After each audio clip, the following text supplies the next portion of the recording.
With all the knowledge we gained over the last lectures, we are nearing the end of this module now.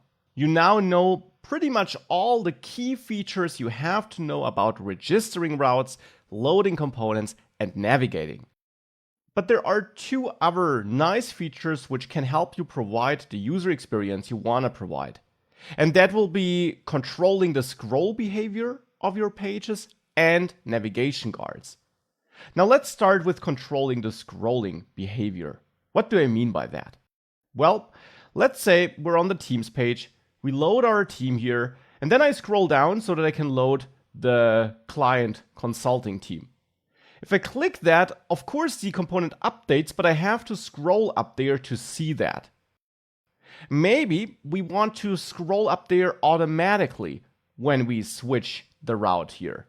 That could be something we might want to do. In general, maybe, whenever we switch a route, we want to scroll to top so that the user always sees the full new page and isn't stuck somewhere down the page. And that's something we can add with the Vue router. In main.js, where we create our router, besides registering all those routes and then setting some global config like the link active class, you can also add a scroll behavior property. That scroll behavior property actually is a method. A method which will be called by the Vue router whenever your page changes. And this scroll behavior method will then receive three arguments automatically: a to, a from, and a saved position argument. Now you can name them however you want, but that is what will be in there. But what is to, from, and saved position? Well, let's simply log this. Let's log to, from, and saved position. And save this. Now I reload and I click on a link here. And you see I get this logged to the console. Actually, we already got it when I first loaded this page. To and from in the end are route objects. To and from basically are what you also get with this route inside of a component. To and from are the pages we're going to and we're coming from. So when I first load this page, the page we're going to is having this full path, which this path without the query parameter and so on. It has this params object, the query object, and this is exactly the kind of object you would get with this $sign route inside of the component that is loaded. And we're coming from this path. It's pretty much all empty because I just loaded the page. If I clear the console and I click a link, you see this looks different. Now we're going to this path with a parameter of t2, and the route we're coming from has a parameter of t1. And saved position is null here because saved position is only set if you're using the back button. Then you see saved position is actually an object with a left and a top property describing where the user scrolled to when this page you just went back to was left.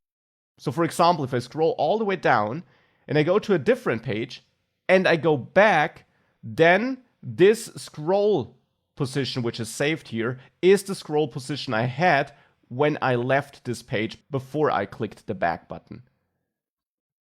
Now, how can this all be useful? Well, this scroll behavior method should return an object describing where the browser should scroll to upon the page change. And here, the object you return should have a left and a top property. So just as the saved position has it when it is available. And if you, for example, set left to 0 and top to 0, that means that you want to scroll all the way to the top of the page. So if I always return this, and I, for the moment, still console log to, from, and saved position so that my IDE doesn't complain about these being unused. So if I log that, but we always return this object, the effect is that if I scroll down and switch to a different page, we jump to the top. And that's exactly the behavior I want here. Now, of course, on the other hand, if we go back, I might want to go back down here so that I really go back not just to the page we're coming from, but also to the place on the page we were on.